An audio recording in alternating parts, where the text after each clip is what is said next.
Canal Entre Capas Book. Inscreva-se, é de graça. Compartilhe com os amigos. E curta o nosso conteúdo. Fazendo isso, você muito nos ajuda.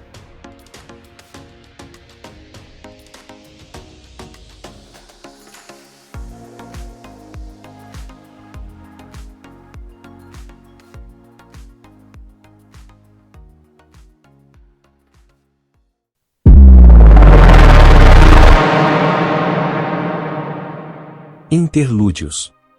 Casa. Taravangian. Veili.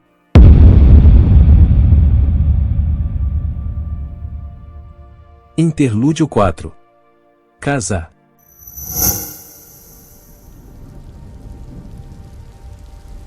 O navio Primeiros Sonhos passou bruscamente por uma onda, levando o Casá a se agarrar com força no cordame. Suas mãos enluvadas já doíam e ela estava certa de que cada nova onda a jogaria ao mar. Ela se recusava a descer. Era o destino dela. Ela não era uma coisa a ser carregada de um lugar para outro, não mais. Além disso, aquele céu escuro, subitamente tempestuoso, muito embora a navegação estivesse tranquila até uma hora atrás, não era mais desconcertante do que suas visões. Outra onda jogou água por todo o convés. Os marujos corriam e gritavam, a maioria deles contratados de Steam, já que nenhuma tripulação racional faria aquela viagem. O capitão Vazirmeb andava entre eles, gritando ordens, enquanto Droz, o timoneiro, mantinha o barco seguindo reto. Para a tempestade. Direto. Para a tempestade.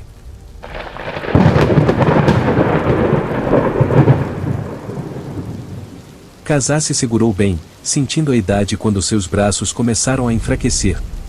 Água gelada caiu sobre ela, empurrando para trás o capuz do Rob, expondo seu rosto, e sua natureza deformada. A maioria dos marinheiros não estava prestando atenção, embora o grito dela houvesse chamado a atenção de Vazirmeb. O capitão era o único Taileno a bordo e não correspondia à imagem que ela tinha daquele povo. Para ela, os Tailenos eram homenzinhos corpulentos vestindo coletes, comerciantes com belos penteados, que pechinchavam até a última esfera. Vazirmeb, contudo, era alto como um aletiano, com mãos largas o bastante para segurar pedregulhos e antebraços fortes o bastante para levantá-los. Acima do estrondo das ondas, ele berrou. Alguém leve aquela transmutadora lá para baixo. Não, gritou ela de volta. Vou ficar. Não paguei uma fortuna para trazê-la, disse ele, pisando duro na direção dela, só para você cair no mar. Eu não sou uma coisa para... Capitão! Gritou um marinheiro. Capitão! Ambos olharam enquanto o navio subia até o pico de uma onda enorme, então oscilava, antes de basicamente cair do outro lado. Raios! O estômago de Casá praticamente subiu à garganta, e ela sentiu seus dedos deslizando nas cordas. Vazirmeb agarrou pela lateral do Rob, segurando-a com firmeza enquanto eles atingiam a água além da onda. Por um momento apavorante, eles pareceram soterrados em água gelada, como se todo o navio houvesse afundado. A onda passou e Casá se viu caída em uma pilha ensopada no convés, segurada pelo capitão. Tola tormentosa, disse ele. Você é minha arma secreta. Se afogue quando não estiver trabalhando para mim, entendeu? Ela concordou, sem forças. Então percebeu, chocada, que podia ouvi-lo facilmente. A tempestade. Se fora.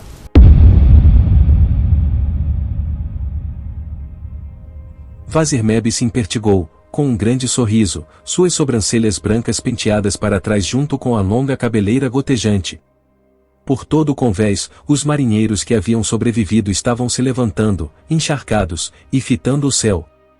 Ainda estava nublado, mas os ventos haviam cessado completamente. Vazirmeb soltou uma gargalhada alta, jogando para trás seu cabelo longo e encaracolado. O que foi que eu disse a vocês, homens? Aquela nova tempestade veio de Aimia. Agora ela foi embora e deixou as riquezas da sua terra natal para serem saqueadas. Todo mundo sabia que não era bom demorar-se perto de Aimia, embora todos tivessem explicações diferentes quanto ao motivo. Alguns rumores falavam de uma tempestade vingativa ali, que buscava e destruía navios que se aproximavam.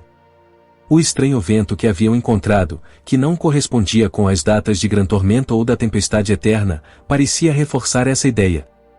O capitão começou a gritar ordens, fazendo com que os homens voltassem às posições. Não estavam viajando há muito tempo, só uma curta distância desde Liafor, ao longo da costa china, então para o oeste, rumo à área setentrional de Aimia. Eles logo identificaram a grande ilha principal, mas não a visitaram. Todos sabiam que ela era estéril e sem vida. Os tesouros estavam nas ilhas ocultas, supostamente à espera para enriquecer pessoas dispostas a enfrentar os ventos e os estreitos traiçoeiros. Ela não se importava com isso. De que lhe serviriam riquezas? Viera por causa de outro rumor, que era mencionado apenas entre sua gente. Talvez ali, pelo menos, ela pudesse encontrar uma cura para sua condição. Mesmo enquanto se aprumava, ela apalpava a bolsa, buscando o toque reconfortante do seu transmutador. Dela, independentemente do que alegassem os soberanos de Liafor. Por acaso eles haviam passado a juventude acariciando-o, descobrindo seus segredos? Haviam passado a meia-idade servindo, a cada uso se aproximando mais e mais do esquecimento? Os marinheiros deram espaço a Kazá, recusando-se a encará-la. Ela puxou o capuz para cima, desacostumada com o olhar das pessoas comuns. Ela havia entrado no estágio onde sua desfiguração era bastante óbvia. Lentamente, Kazá estava virando fumaça. O próprio Vazirmeb assumiu o leme, permitindo que Droz fizesse uma pausa. O homem magro desceu do tombadilho, notando-a no flanco do navio. Ele sorriu para ela, algo que Kazá achou curioso. Nunca falara com ele. O homem se aproximou animadamente, como se quisesse conversar. Então, disse ele. No convés? Encarando aquilo? Você tem coragem. Ela hesitou, considerando aquela estranha criatura, então baixou seu capuz. Ele não se encolheu de medo, embora o cabelo, as orelhas e agora partes do rosto dela estivessem se desintegrando. Havia um buraco na sua bochecha através do qual era possível ver sua mandíbula e dentes. Linhas de fumaça bordejavam o orifício, a carne parecia estar queimando. O ar passava por ali quando ela falava, alterando sua voz, e ela precisava inclinar totalmente a cabeça para trás para beber qualquer coisa. Ainda assim, o líquido vazava. O processo era lento, ela ainda tinha alguns anos antes que a transmutação a matasse. Droz parecia decidido a fingir que não havia nada de errado.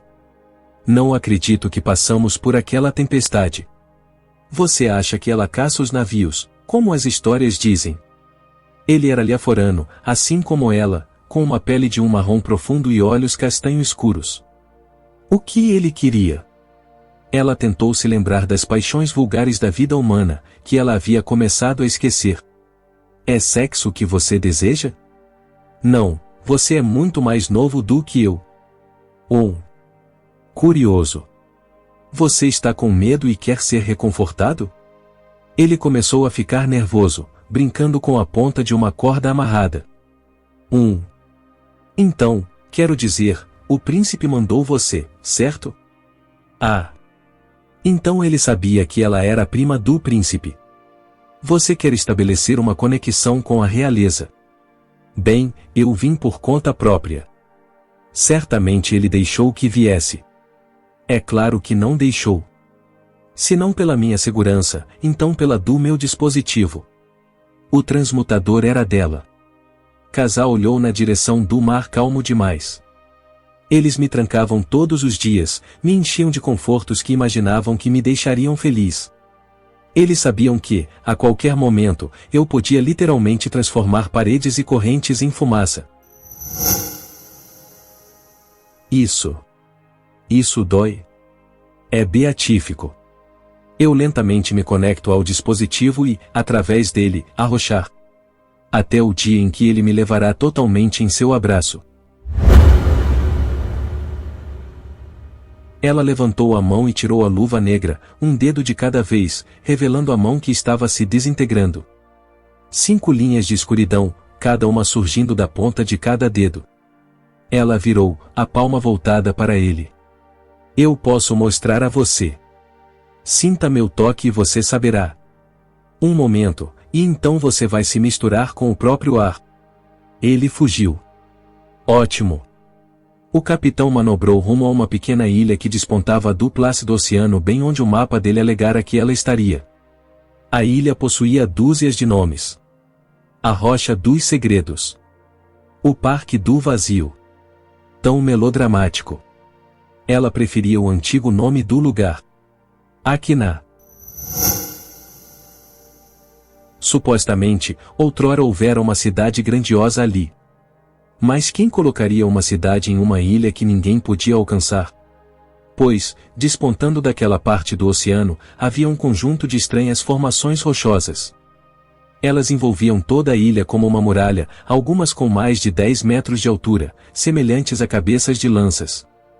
Enquanto o navio se aproximava, o mar se tornou revolto novamente, e ela sentiu um ataque de náusea. Gostou disso, era uma sensação humana. Sua mão novamente procurou o transmutador. Aquela náusea misturava-se com uma vaga sensação de fome. Comida era algo que ela com frequência esquecia atualmente, já que seu corpo precisava de cada vez menos. Mastigar era irritante, com o buraco na bochecha. Ainda assim, ela gostou do aroma do que o cozinheiro estava preparando lá embaixo, fosse o que fosse. Talvez a refeição acalmasse os homens, que pareciam agitados com a aproximação da ilha. Casá foi até o tombadilho, perto do capitão. Agora você vai pagar sua estadia, transmutadora, disse ele. E eu terei razão em tê-la trazido até aqui. Eu não sou uma coisa a ser usada, disse ela distraidamente. Esses picos de pedra foram transmutados ali. As enormes cabeças de lança eram homogêneas demais, formando um anel ao redor da ilha. A julgar pelas correntes à frente, havia algumas debaixo das águas também, para rasgar os cascos das naus que se aproximassem. Você consegue destruir uma? Perguntou o capitão. Não. São muito maiores do que você indicou. Mas posso fazer um buraco nelas, capitão. É mais fácil transmutar um objeto inteiro, mas não sou uma transmutadora comum. Comecei a ver o céu escuro e o segundo sol, as criaturas à espreita, escondidas, ao redor das cidades dos homens. Ele tremeu visivelmente. Por que isso o assustava? Ela só havia declarado fatos. Precisamos que você transforme a ponta de algumas debaixo das ondas, disse ele. Então faça um buraco pelo menos grande o bastante para que os botes possam chegar à ilha. Manterei minha palavra, mas você deve lembrar. Eu não sirvo a você. Estou aqui pelos meus próprios motivos. Eles lançaram a âncora o mais perto dos picos que ousaram. Os picos eram ainda mais assustadores, e mais obviamente transmutados, dali. Cada um deles deve ter exigido vários transmutadores trabalhando juntos, ela pensou, de pé na proa do navio, enquanto os homens comiam apressadamente um guisado. Quem cozinhava era uma mulher, rexiana pela aparência, com tatuagens em todo o rosto. Ela pressionou o capitão a comer, alegando que, se ele ficasse com fome, se distrairia.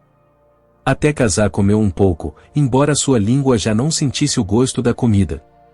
Tudo era a mesma papa para ela, que fez a refeição com um guardanapo pressionado à bochecha.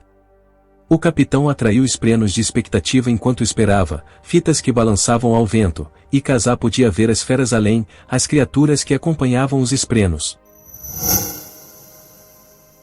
Os 4 botes do navio estavam apinhados, com remadores e oficiais todos juntos, mas eles abriram espaço para ela na frente de um. Casá puxou para cima o capuz, que ainda não havia secado, e sentou-se no seu banco. O que o capitão havia planejado fazer, se a tempestade não cessasse? Será que ele teria mesmo tentado usar ela e um bote para remover aquelas lanças no meio de uma tormenta? Alcançaram o primeiro pico e Casá cuidadosamente desembrulhou seu transmutador, libertando um feixe de luz. 3 grandes gemas conectadas por correntes, com argolas para os dedos. Ela o calçou, com as gemas no dorso da mão, e suspirou baixinho quando sentiu o metal contra a pele novamente. Cálido, receptivo, parte dela. Kazá se inclinou para a água gelada, pressionando a mão contra a ponta da lança de pedra, alisada pelos anos exposta ao mar. A luz das gemas iluminou a água, reflexos dançando no seu robe. Ela fechou os olhos e teve a sensação familiar de ser atraída para o outro mundo. De outra vontade reforçando a dela, algo dominador e poderoso, atraído pelo seu pedido de ajuda. A pedra não queria mudar. Estava contente com seu longo sono no oceano. Mas... Sim, ela lembrava. Ela havia sido ar, até que alguém a trancara naquela forma. Kazá não podia transformá-la novamente em ar, seu transmutador só possuía um modo, não todos os três. Ela não sabia por quê. Fumaça, ela sussurrou para a pedra. Liberdade no ar. Lembra? Ela tentou, escolhendo as memórias dela dançando livremente. Sim. Liberdade. Ela mesma quase se entregou. Quão maravilhoso seria não ter mais medo. Voar para o infinito na atmosfera? Estar livre das dores mortais? A ponta da pedra virou fumaça e uma explosão de bolhas envolveu o bote. O choque trouxe Kazá de volta ao mundo real e um pedaço bem no fundo dela estremeceu. Apavorada. Ela quase se fora daquela vez. Bolhas de fumaça sacudiram o bote, que quase virou. Ela devia ter avisado. Os marinheiros murmuraram, mas, no bote mais próximo, o capitão a louvou. Ela removeu mais 2 pontas de lança debaixo das ondas antes de alcançar a muralha. Ali, as formações afiadas haviam crescido tão próximas que mal havia o espaço de um palmo entre elas. Foram necessárias 3 tentativas para aproximar o bote o bastante, assim que eles conseguiam posicioná-lo, alguma mudança nas ondas os afastava novamente. Finalmente, os marinheiros conseguiram manter o bote firme. Kazá estendeu a mão com o transmutador, 2 das 3 gemas estavam quase sem luz das tempestades e só brilhavam fracamente. Ainda deveria bastar. Ela pressionou a mão contra a pedra, então convenceu-a a se tornar fumaça. Foi fácil dessa vez. Ela sentiu a explosão de vento da transformação, sua alma chorando de deleite com a fumaça, espessa e doce. Ela inspirou pelo buraco na bochecha enquanto os marinheiros tossiam. Ela olhou para a fumaça se afastando. Como seria maravilhoso se juntar a ela. Não. A ilha propriamente dita surgiu através daquele buraco. Escura, como se suas próprias pedras estivessem manchadas de fumaça, ela tinha formações rochosas elevadas ao longo do centro. Quase pareciam muralhas de uma cidade. O bote do capitão encostou-se ao dela e o capitão se transferiu para lá. O dele começou a remar de volta. O quê? Por que seu barco está voltando? Eles disseram que não estão se sentindo bem, respondeu o capitão. Ele estava mais pálido do que o normal. Covardes. Então não terão parte do prêmio. Gemas no chão para você pegar, acrescentou Droz. Gerações de grã-carapaças morreram aqui, deixando seus corações. Nós vamos ser homens ricos, ricos. Contanto que o segredo estivesse ali. Ela se ajeitou no seu lugar na proa, enquanto os marinheiros guiavam os 3 botes pela passagem. Os aimianos haviam conhecido transmutadores. Antigamente, era para lá que as pessoas iam para obter os dispositivos. Até a antiga ilha de Aquiná. Se houvesse um segredo sobre como evitar a morte pelo dispositivo que ela amava, deveria encontrá-lo ali.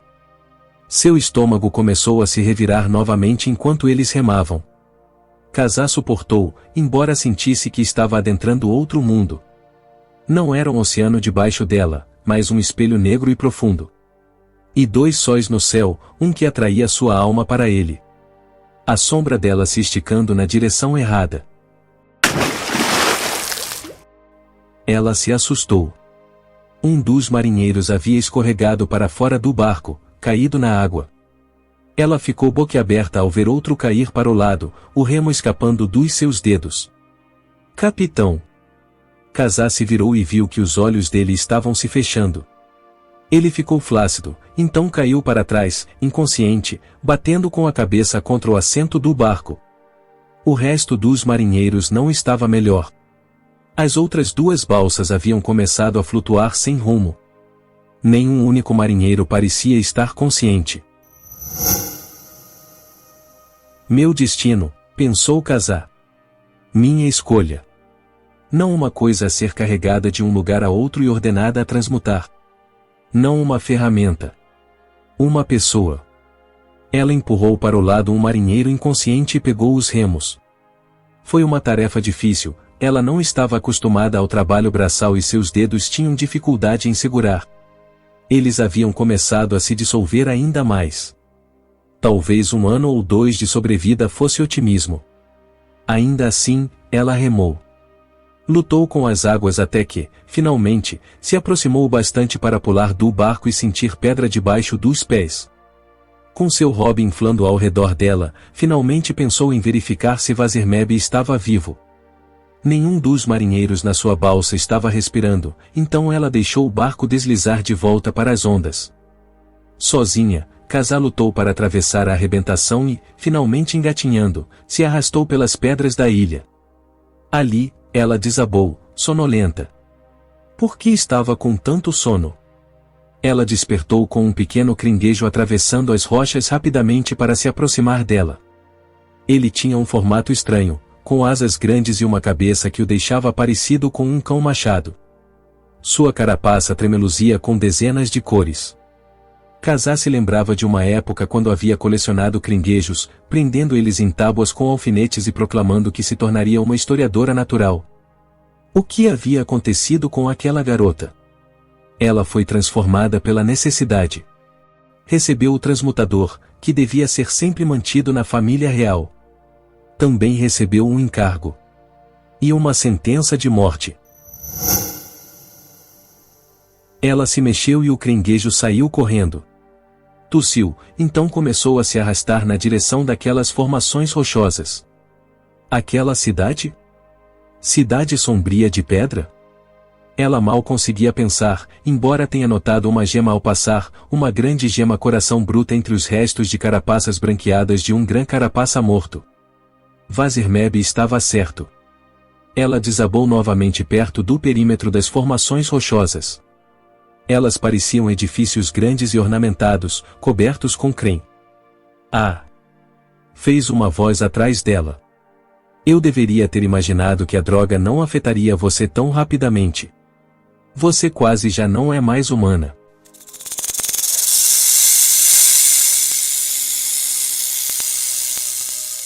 Kazá rolou o corpo e viu alguém se aproximando com pés descalços e silenciosos.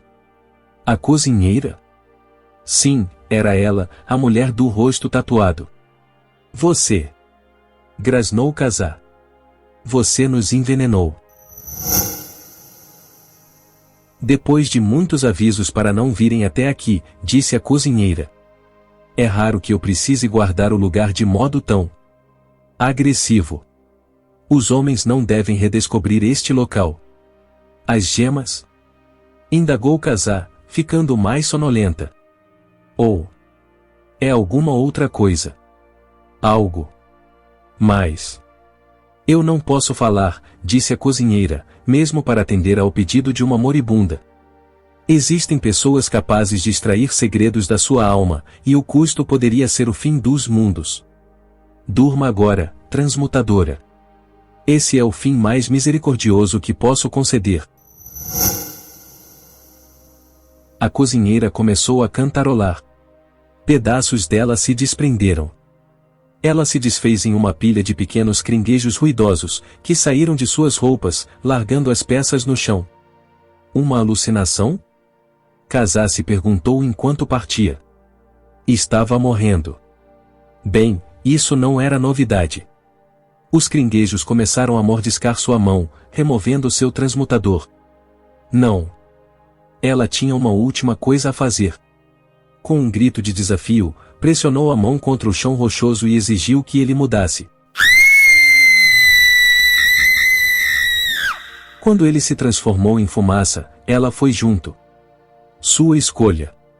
Seu destino.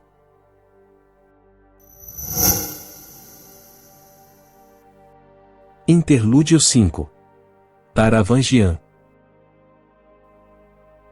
Taravangian andava de um lado para outro nos seus aposentos em Uritiru enquanto dois servos do diagrama arrumavam sua mesa, e o irrequieto Dukar, chefe dos examinadores do rei, que usavam uma túnica ridícula de guarda-tempo com glifos ao longo das bainhas, preparava os testes, embora eles não precisassem se dar ao trabalho. Naquele dia, Taravangian era um tormentoso gênio. A maneira como ele pensava, respirava, até mesmo se movia, implicitamente expressava que aquele era um dia de inteligência, talvez não tão brilhante quanto aquele único dia transcendental quando criará o diagrama, mas ele finalmente se sentia como ele mesmo, depois de tantos dias aprisionado no mausoléu da própria carne, sua mente como um mestre pintor que só tinha permissão de caiar paredes. Quando a mesa estava pronta, Taravangian empurrou um servo anônimo para o lado e sentou-se, agarrando uma pena e atacando os problemas, começando na segunda página, já que a primeira era simples demais, e jogando tinta em Dukar quando o idiota começou a reclamar. A próxima página, rosnou ele. Rápido, rápido. Não vamos perder tempo, Dukar. O senhor ainda precisa. Sim, sim. Provar que não sou um idiota. No único dia em que não estou babando e me espojando no meu próprio excremento, você desperdiça meu tempo com essa idiotice. O senhor estabeleceu o teste. Sim, a ironia é que você deixa que as proibições instituídas pelo meu eu idiota controlem meu eu verdadeiro quando ele finalmente tem oportunidade de emergir. O senhor não estava idiota quando... Aqui, disse Taravangian, estendendo para ele a folha de problemas matemáticos. Feito. Todos menos o último dessa folha, observou Dukar, pegando-a com dedos cautelosos. O senhor quer tentar esse, ou... Não precisa. Eu sei que não posso resolvê-lo, é uma pena. Cumpra logo as formalidades requeridas. Tenho trabalho a fazer. A Drotagia havia entrado com uma lata, a pulverizadora, elas estavam desenvolvendo um companheirismo, já que a Drotagia tentava garantir um vínculo emocional com aquele membro inferior do diagrama que subitamente havia sido lançada nos escalões superiores, um evento previsto pelo diagrama, que explicava que os pulverizadores seriam os radiantes com maior probabilidade de aceitar a causa deles. Taravangian sentia orgulho disso, pois localizar de fato um membro que pudesse estabelecer um vínculo com um espreno não fora, de modo algum, algo garantido. Ele está inteligente, declarou Dukar para Miral. O guarda-costas era o juiz final da capacidade diária de Taravangian, um controle enfurecedor, necessário para impedir seu lado estúpido de arruinar tudo, mas um mero inconveniente quando Taravangian estava daquele jeito. Energizado. Desperto. Brilhante. Ele está quase na linha do perigo, disse Dukar. Posso ver, replicou a Drotagia. Vargo, você está... Estou perfeito. Não podemos acabar logo com isso? Eu posso interagir e tomar decisões políticas, e não preciso de restrições. Dukar assentiu relutantemente. Miral também. Finalmente. Tragam-me uma cópia do diagrama, ordenou Taravangian, passando por a Drotagia. E um pouco de música, algo relaxante, mas não lento demais. Esvaziem as câmaras de pessoas não essenciais, removam a mobília do quarto e não me interrompam. Isso levou um tempo frustrantemente longo, quase metade de uma hora, que ele passou na sacada, contemplando o amplo espaço do jardim externo e se perguntando qual seria o tamanho dele. Precisava de medidas. Seu quarto está pronto, Vossa Majestade, disse Miral. Obrigado, ó crítico, por sua permissão para entrar no meu próprio quarto. Andou bebendo sal? O quê? Taravangian atravessou a saleta junto da sacada a passos largos e foi para seu quarto, então respirou fundo, satisfeito em vê-lo totalmente desprovido de mobília, só 4 paredes de pedra vazias, sem janelas, embora houvesse uma estranha saliência retangular ao longo da parede dos fundos, como um degrau alto, que Mabem estava espanando. Taravangian agarrou a criada pelo braço e botou ela para fora, enquanto a Drotagia trazia para ele um livro grosso encadernado em couro suíno. Uma cópia do diagrama. Excelente. Meça a área de jardinagem disponível do campo de pedra além da nossa sacada e me traga o relatório. Ele carregou o diagrama para o quarto, então se trancou na bem-aventurada companhia de si mesmo, onde colocou um diamante em cada canto, uma luz para acompanhar sua própria faísca, que brilhava verdadeiramente onde outros não podiam se aventurar, e quando estava terminando, um pequeno coro de crianças começou a cantar hinos vorem fora do seu quarto, como ele havia solicitado.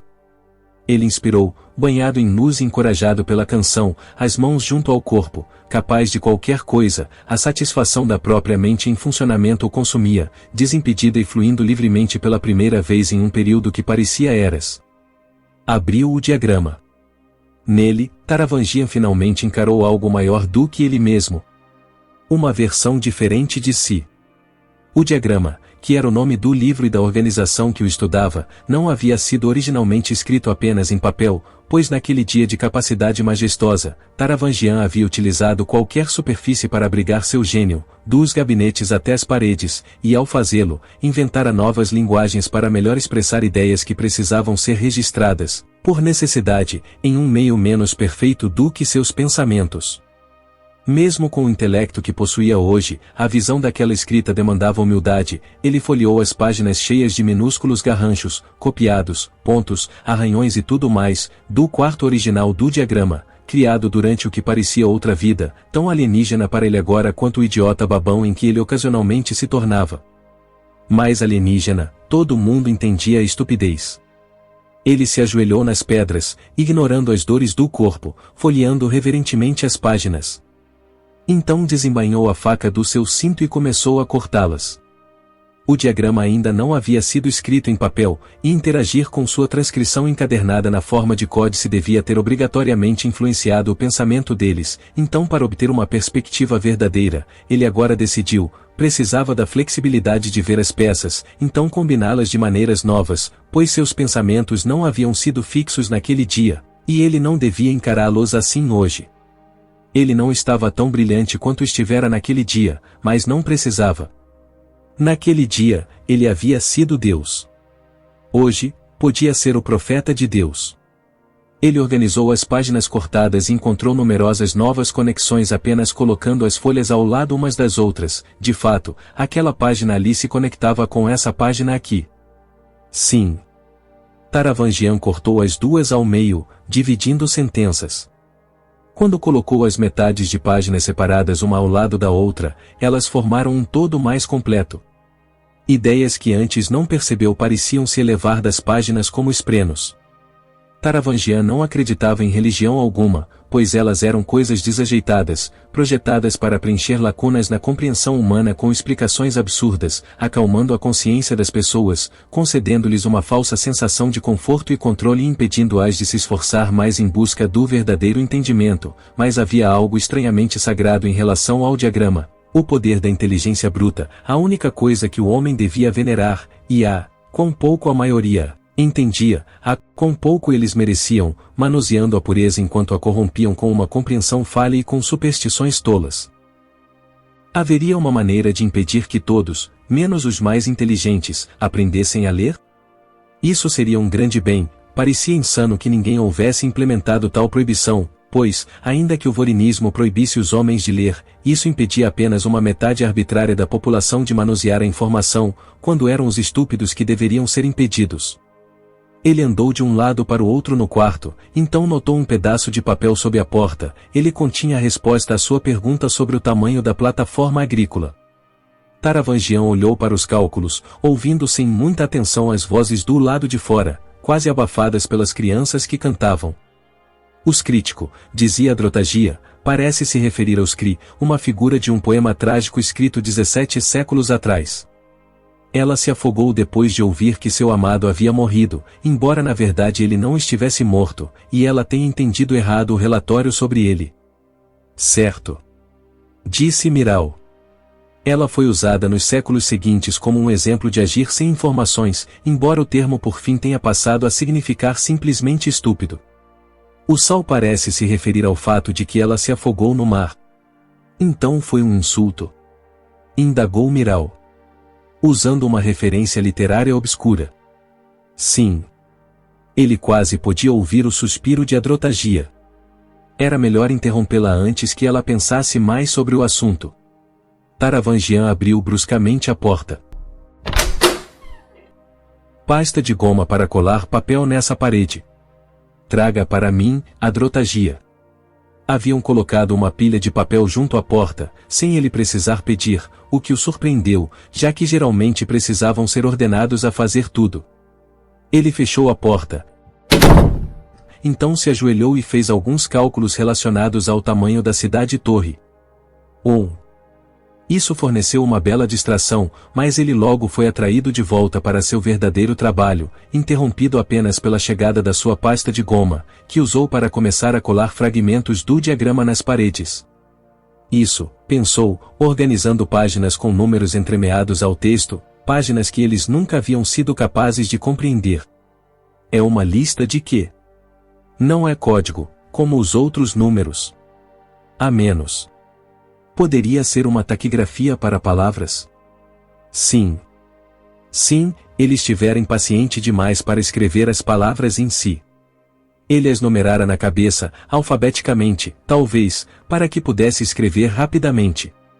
Onde estava a chave? Isso é uma reafirmação do paradigma da Linar. Ele pensou enquanto trabalhava. Suas mãos tremiam de empolgação enquanto escrevia as interpretações possíveis. Sim. Matar Dalinar, ou ele resistirá às suas tentativas de tomar a Letikar. Então Taravangian havia enviado o assassino de branco, que, incrivelmente, havia falhado. Felizmente, houve contingências. Aqui, pensou Taravangian, trazendo outro pedaço do diagrama e colando-o à parede junto dos outros. A explicação inicial do paradigma da Linar, a partir do catecismo da cabeceira, parte posterior, terceiro quadrante. Aquele trecho fora escrito em verso, como um poema, e previa que Dalinar tentaria unir o mundo. Então, se olhasse para a segunda contingência. Taravangian escreveu furiosamente, vendo palavras em vez de números, e cheio de energia. Por um tempo esqueceu sua idade, suas dores, a maneira como seus dedos tremiam, às vezes, mesmo quando não estava tão empolgado. O diagrama não previra o efeito que o segundo filho, Renarin, teria. Ele era um elemento completamente imprevisível. Taravangian concluiu suas anotações, orgulhoso, e perambulou rumo à porta, que abriu sem erguer os olhos. Tragam-me uma cópia das palavras do cirurgião quando eu nasci, disse ele para as pessoas ali fora. E matem essas crianças. A música parou quando as crianças ouviram o que ele disse. Esprenos de músicas uniram para longe. Você quer dizer, pedir que parem de cantar, disse Miral. Que seja. Os hinos Vorin me perturbam, são uma recordação de como a religião fez opressão histórica de ideias e pensamentos. Taravangian voltou ao trabalho, mas pouco tempo depois uma batida soou à porta. Ele a abriu. Eu não devo ser interrompido, disse Adrotagia, entregando-lhe uma folha de papel. As palavras do cirurgião, que você solicitou. Já as deixamos à mão, levando em conta a frequência com que as solicita. Ótimo. Nós precisamos conversar, Vargo. Não preci. Ela entrou mesmo assim, então parou, inspecionando as peças cortadas do diagrama. Seus olhos se arregalaram enquanto ela se virava. Você está... Não, disse ele. Não me tornei ele novamente. Mas eu sou eu, pela primeira vez em semanas. Esse não é você. Esse é o monstro em que você se transforma às vezes. Não estou inteligente o bastante para estar na zona perigosa. A zona em que, irritantemente, eles alegavam que ele ficava inteligente demais para ter permissão de tomar decisões. Como se a inteligência fosse de algum modo uma desvantagem. Ela desdobrou um pedaço de papel tirado do bolso da saia. Sim, seu teste diário. Você parou nessa página, alegando que não conseguia responder à questão seguinte. Da nação. Ela havia visto. Se você houvesse respondido, teria sido prova de que está inteligente o bastante para ser perigoso. Em vez disso, decidiu que não conseguia resolver. Uma brecha que deveríamos ter considerado. Você sabia que, se tivesse respondido à questão, teríamos restringido sua tomada de decisões para o dia. Você sabe sobre cultivo com luz das tempestades? Disse ele, passando por ela e pegando uma das páginas que havia escrito mais cedo. Vargo. Calculando a área total da superfície cultivável em Uritiru e comparando-a com o número de cômodos projetados que podem ser ocupados, determinei que mesmo se a comida crescesse naturalmente aqui, como cresce na temperatura de uma planície fecunda média, não seria suficiente para sustentar a torre inteira. Comércio, replicou ela. Acho difícil acreditar que os cavaleiros radiantes, sempre ameaçados pela guerra, construiriam uma fortaleza como essa que não fosse autossuficiente. Você já leu Golombi? É claro que li, e você sabe disso.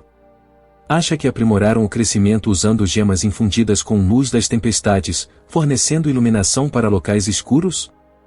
Nada mais faz sentido, faz? Os testes são inconclusivos, disse ela. Sim, a luz de esferas inspira crescimento em uma sala escura, enquanto a luz de velas não, mas Golombi diz que os resultados podem ter sido comprometidos e a eficiência é horas. Isso é uma distração, Vargo. Estávamos discutindo o que você fez para contornar as regras que você mesmo estabeleceu. Quando eu estava estúpido. Quando você estava normal. Normal é estúpido, Adro. Ele tomou-a pelos ombros e empurrou-a firmemente para fora do quarto. Não tomarei decisões políticas e evitarei ordenar o assassinato de outros grupos de crianças cantantes. Certo? Tudo bem. Agora deixe-me sozinho. Você está empesteando o ambiente com esse ar de idiotice satisfeita. Ele fechou a porta e, lá no fundo, sentiu uma pontada de vergonha. Ele havia chamado logo a Drotagia de idiota? Bem, não havia nada a fazer em relação a isso agora. Ela compreenderia. Voltou ao trabalho, cortando mais partes do diagrama, organizando-o, procurando novas menções ao espinho negro, já que havia coisa demais no livro para estudar naquele dia, e ele precisava estar concentrado no problema atual. Dalinar estava vivo. Ele estava construindo uma coalização. Então, o que Taravangian faria agora? Outro assassino? Qual é o segredo? Pensou, segurando folhas do diagrama, encontrando uma onde dava para enxergar as palavras no verso do papel. Será que aquilo havia sido intencional? O que devo fazer? Por favor. Mostre-me o caminho. Ele escreveu palavras em uma página. Luz. Inteligência. Significado. Pendurou-as na parede para inspirá-lo, mas não podia deixar de ler as palavras do cirurgião, as palavras de um curandeiro mestre que havia feito o parto de Taravangian através de um corte na barriga da sua mãe. Ele tinha o cordão enrolado ao redor do pescoço, dissera o cirurgião. A rainha saberá o melhor rumo a tomar, mas sinto informá-la que, embora ele viva, seu filho pode ter uma capacidade reduzida. Talvez seja melhor mantê-lo em propriedades longínquas e favorecer outros herdeiros. A capacidade reduzida não havia aparecido, mas a reputação perseguia Taravangian desde a infância, tão difundida na mente das pessoas que ninguém duvidava da sua recente estupidez fingida, que atribuíam a um derrame ou à simples senilidade. Ou talvez, alguns diziam, ele sempre houvesse sido assim. Ele venceu aquela reputação de maneiras magníficas. Agora salvaria o mundo. Bem, a parte do mundo que importava. Trabalhou durante horas, prendendo mais trechos do diagrama na parede, então escrevendo neles conforme as conexões lhe ocorriam, usando beleza e luz para afastar as sombras da obtusidade e da ignorância, encontrando respostas, elas estavam lá, ele só precisava interpretá-las.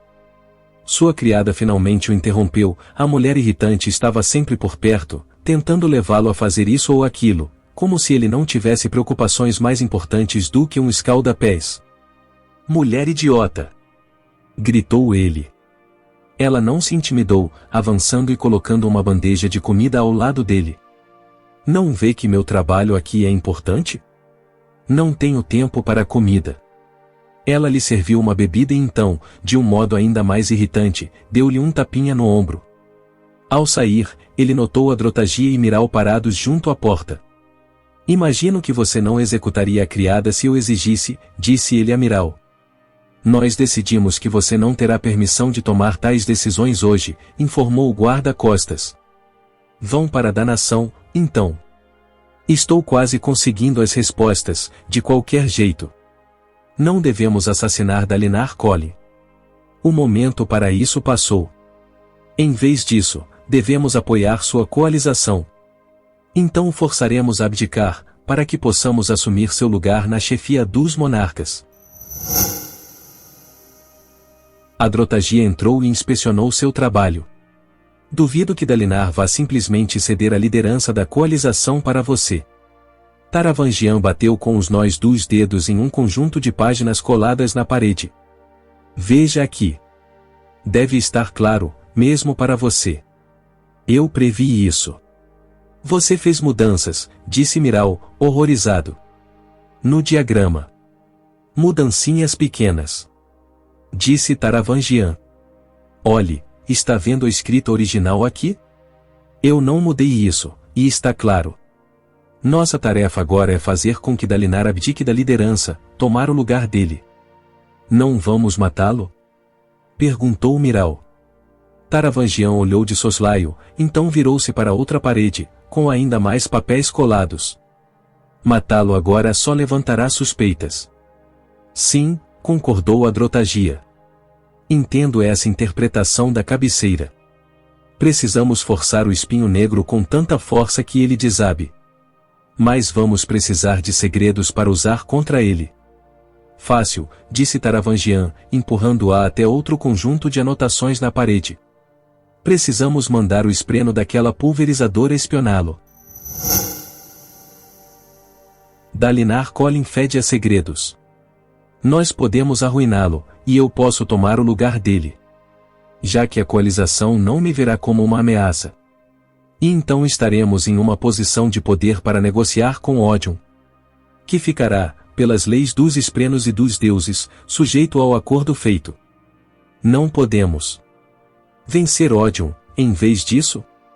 Perguntou Miral. Idiota musculoso. Taravangian revirou os olhos, mas Adrotagia, mais sentimental do que ele, virou-se e explicou. O diagrama é claro, Miral, disse ela. Esse é o propósito da sua criação. Não podemos vencer o inimigo, então, em vez disso, salvaremos o que pudermos. É a única maneira, concordou Taravangian. Dalinar nunca aceitaria esse fato. Só um homem seria forte o suficiente para fazer tal sacrifício. Taravangian sentiu um vislumbre de alguma coisa. Memória. Dê-me a capacidade de nos salvar. Tome isso, disse ele para Adrotagia, puxando da parede uma folha onde havia feito anotações. Isso vai funcionar. Ela assentiu, levando Miral do quarto enquanto Taravangian se ajoelhava diante dos restos quebrados, rasgados e cortados do diagrama. Luz e verdade. Salvar o que pudesse. Abandonar o resto. Por sorte, ele havia recebido aquela capacidade.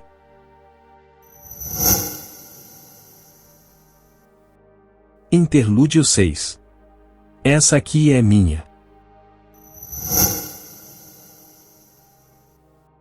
Venli estava determinada a viver uma vida digna do poder. Ela se apresentou com os outros, um pequeno grupo selecionado entre os ouvintes restantes, e se preparou para a tempestade vindoura. Não sabia se o Lin, ou seus mestres fantasmas, os antigos deuses dos ouvintes, podia ler sua mente. Se eles pudessem, porém, descobririam que ela era leal. Estavam em guerra e Venli estava na vanguarda. Ela havia descoberto o primeiro espreno do vazio. Ela havia descoberto a forma tempestuosa. Ela havia redimido seu povo. Ela era abençoada. Aquele dia seria a prova. Um grupo de 9 fora selecionado entre os 2.000 ouvintes sobreviventes, incluindo Venli. Demidi estava ao lado dela, um largo sorriso no rosto. Ele adorava aprender coisas novas, e a tempestade era outra aventura. Prometeram a eles algo grandioso. Está vendo, Eshonai, pensou Venli. Está vendo o que podemos fazer sem você para nos impedir? Tudo bem, sim, isso mesmo, disse o Lin, ondulando pelo chão como uma vibrante energia vermelha. Ótimo, ótimo. Todos em fila. Fiquem voltados para o oeste. Devemos nos proteger da tempestade, emissário? Indagou Melu no ritmo de agonia. Ou carregar escudos? O Lin tomou a forma de uma pessoa minúscula diante deles. Não seja tola. Essa é a nossa tempestade. Vocês não têm nada a temer. E ela nos trará poder, disse Venli. Poder superior até ao da forma tempestuosa? Grande poder, disse o Lin. Vocês foram escolhidos. Vocês são especiais. Mas precisam se abrir, receber de bom grado. Vocês precisam querer, ou os poderes não poderão se assentar nas suas gemas coração. Venli sofreu muito, mas aquela era sua recompensa. Nunca mais desperdiçaria a vida sob a opressão humana, nunca mais ficaria aprisionada, impotente. Com aquele novo poder, ela sempre seria capaz de revidar.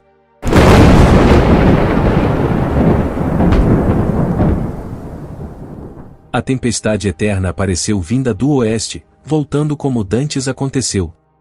Uma vila minúscula ali perto foi encoberta pela sombra da tempestade, então iluminada pelo ataque de fulgurantes relâmpagos vermelhos. Venli deu um passo à frente e cantarolou em anseio, abrindo os braços. A tempestade não era como as grantormentas, não havia paredão de destroços lançados pelo vento nem água de crem. Era muito mais elegante, uma onda de fumaça e trevas, os raios irrompendo de todos os lados, pintando-a de escarlate. Ela inclinou a cabeça para trás para receber as nuvens fervilhantes e foi consumida pela tempestade.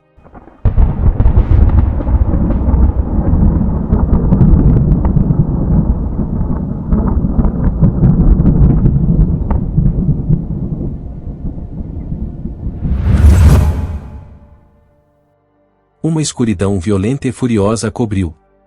Respingos de cinzas ardentes caíram ao seu redor e ela não sentiu chuva daquela vez. Só o estrondo do trovão.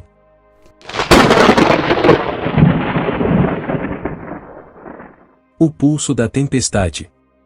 As cinzas picaram sua pele e algo desabou ao lado dela, rolando sobre as pedras. Uma árvore? Sim, uma árvore em chamas. Areia, madeira estraçalhada e pequenas pedras caíam sobre sua pele e carapaça. Ela se ajoelhou, os olhos bem fechados, os braços protegendo o rosto dos destroços lançados pelo vento. Alguma coisa maior esbarrou no seu braço, rachando sua carapaça. Ela arquejou e caiu no chão de pedra, se encolhendo. Uma pressão a envolveu, forçando sua mente, sua alma. Me deixe entrar. Com dificuldade, ela se abriu para aquela força. Era como adotar uma nova forma, certo? A dor consumiu suas entranhas, como se alguém houvesse incendiado suas veias. Ela gritou e a areia espicaçou sua língua. Brasas minúsculas fustigaram suas roupas, queimando sua pele. E então, uma voz. O que é isso? Era uma voz cálida. Uma voz anciã e paternal, gentil e envolvente. Por favor, disse Venli, ofegando no ar enfumaçado. Por favor. Sim, disse a voz. Escolha outro. Essa aqui é minha. A força que fazia pressão contra ela recuou e a dor cessou. Alguma outra coisa, algo menor, menos dominador, tomou seu lugar. Ela aceitou o espreno de boa vontade, então ganhou de alívio, afinada com agonia. Uma eternidade pareceu se passar enquanto ela jazia encolhida diante da tormenta. Finalmente, os ventos enfraqueceram. O relâmpago sumiu. O trovão se afastou na distância. Ela piscou para remover a areia dos olhos.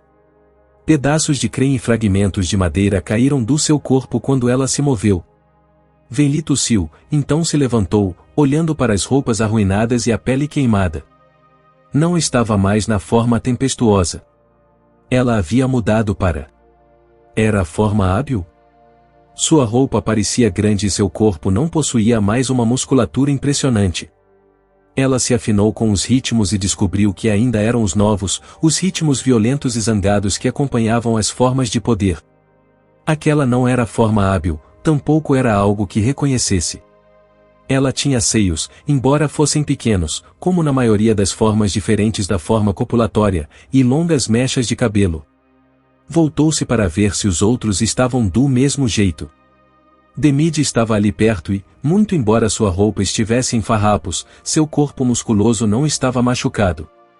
Ele estava alto, muito mais alto do que ela, com um tronco largo e uma postura poderosa. Mais parecia uma estátua do que um ouvinte. Ele se flexionou, os olhos com um brilho rubro, e seu corpo pulsou com uma energia roxo escura, um brilho que, de algum modo, evocava luz e escuridão ao mesmo tempo. O brilho recuou, mas Demide pareceu satisfeito com sua habilidade de invocá-lo. Que forma era aquela? Tão majestosa, com cristas de carapaça despontando da pele ao longo dos braços e nos cantos do rosto. Demide? Chamou. Ele se voltou para Melu, que se aproximava em uma forma similar, e disse algo em uma linguagem que Venli não reconheceu. Contudo, os ritmos estavam presentes, e aquele era escárnio. Demide? Chamou Venli novamente. Como você se sente? O que aconteceu? Ele falou outra vez naquela linguagem estranha e suas palavras pareceram se misturar na mente de Venli, de algum modo se alterando até que as compreendeu. Odium cavalga os ventos, como o inimigo outrora fazia. Incrível. Ararat, é você? Sim, disse Melu. Isso. Isso é. Bom. É, disse Demide. É mesmo. Ele respirou fundo e demoradamente. É mesmo. Eles haviam enlouquecido? Ali perto, Murum passou por um grande pedregulho que não estava ali antes. Horrorizada, Venli percebeu que podia ver um braço quebrado debaixo dele, com sangue escorrendo. Contrariando a promessa de segurança de Ulin, um deles havia sido esmagado. Muito embora Murum houvesse sido abençoado com uma forma alta e imperiosa, como os outros, ele cambaleava enquanto se afastava do pedregulho.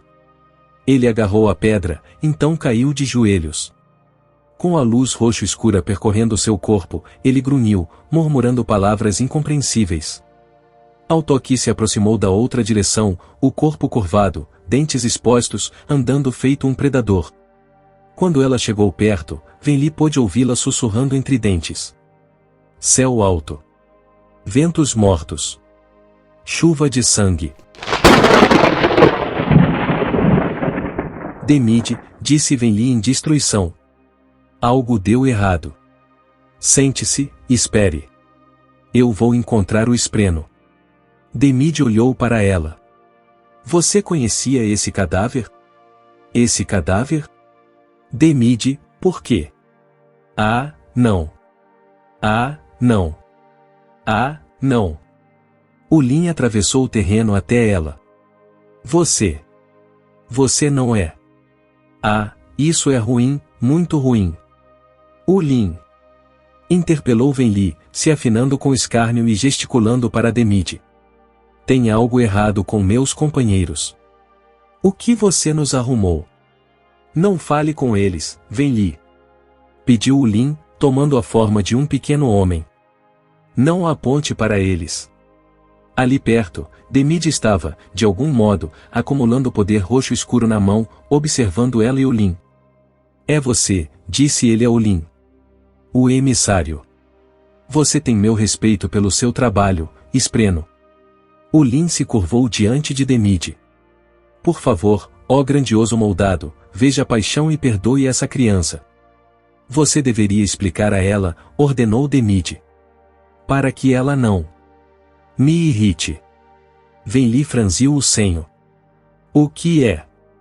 Venha comigo, disse Ulin, ondulando pelo chão. Preocupada, atordoada pela experiência, Venli se afinou com agonia e o seguiu. Atrás dela, Demide e os outros estavam se reunindo. Ulin tomou outra vez a forma de uma pessoa diante dela. Você teve sorte. Ele poderia ter te destruído. Demide nunca faria isso. Infelizmente para você, seu antigo consorte se foi. Aquele é Hariel. E ele tem um dos piores temperamentos dentre todos os moldados.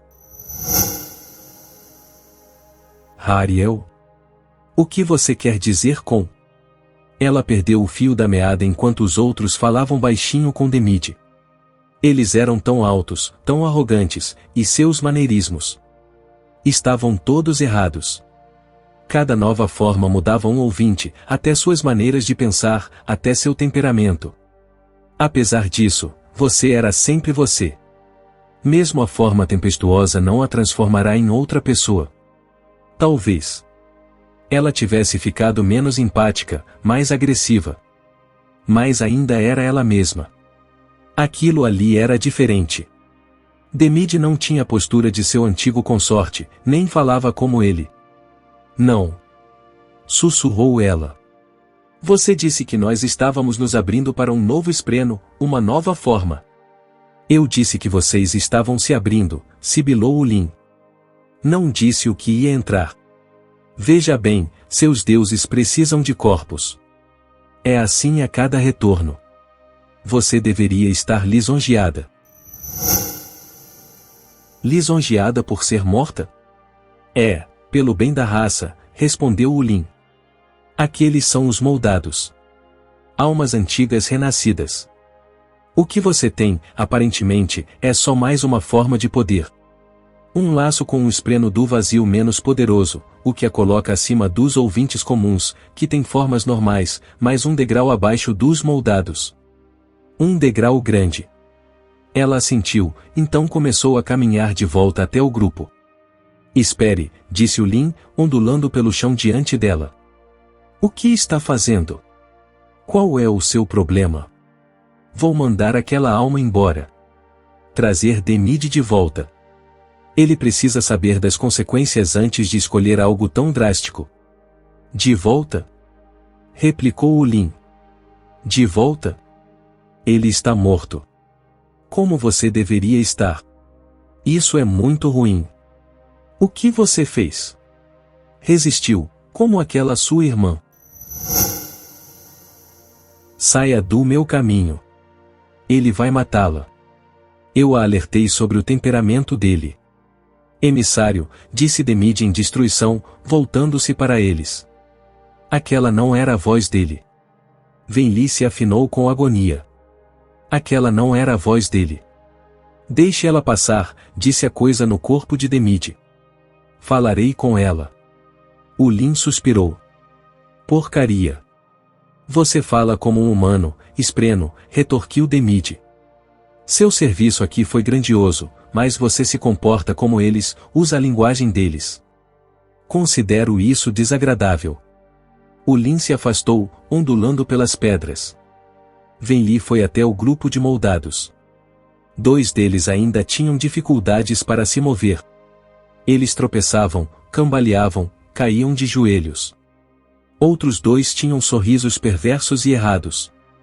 Os deuses dos ouvintes não eram totalmente sãos. Lamento a morte do seu amigo, serva fiel, disse Demide com uma voz profunda, totalmente em sincronia com o ritmo de comando. Embora você seja filha de traidores, sua guerra aqui deve ser elogiada. Você encarou nossos inimigos hereditários e não lhes concedeu trégua, mesmo quando estava condenada. Por favor, implorou Venli. Ele era precioso para mim. Você pode trazê-lo de volta? Ele passou para seguir além, disse Demide. Ao contrário do espreno do vazio com que você se conectou, que reside na sua gema coração, minha alma não pode compartilhar a habitação. Nada, nem regeneração nem uma ação de ódio, pode restaurá-lo agora. Ele estendeu a mão e pegou Venli pelo queixo, levantando o rosto dela, inspecionando-o. Você deveria portar uma alma que lutou ao meu lado por milhares de anos. Ela foi rejeitada e você foi preservada. Odium tem um propósito para você. Rejubile-se com isso e não lamente a passagem do seu amigo. Odium finalmente trará vingança contra aqueles que combatemos. Ele a soltou, e Venli teve que se esforçar para não desabar. Não. Não, ela não demonstraria fraqueza. Mas Demide. Ela o tirou de sua cabeça, como havia feito com Eshonai antes. Aquele era o caminho que escolheu desde o primeiro momento em que dera ouvidos a Ulim, anos atrás, e decidirá que arriscaria o retorno dos deuses do seu povo. Demide havia tombado, mas ela fora preservada. E o próprio Odium, deus dos deuses, tinha um propósito para ela. Venli se sentou no chão para esperar enquanto os moldados conversavam no seu estranho idioma. Enquanto esperava, ela notou algo flutuando perto do chão, a uma curta distância. Um pequeno espreno que parecia uma bola de luz. Sim. Ela havia visto um daquele tipo perto de Eshonai. O que seria?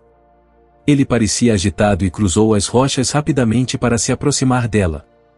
Imediatamente, Venli soube de uma coisa, uma verdade instintiva, como as tempestades e o sol. Se as criaturas ali perto vissem aquele espreno, elas o destruiriam.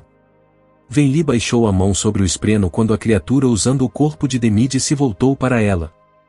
Escondeu o pequeno espreno contra a pedra e se afinou com embaraço. Ele não pareceu notar o que ela havia feito. Prepare-se para ser carregada, disse ele. Precisamos viajar para Aletela. Fim da parte 2.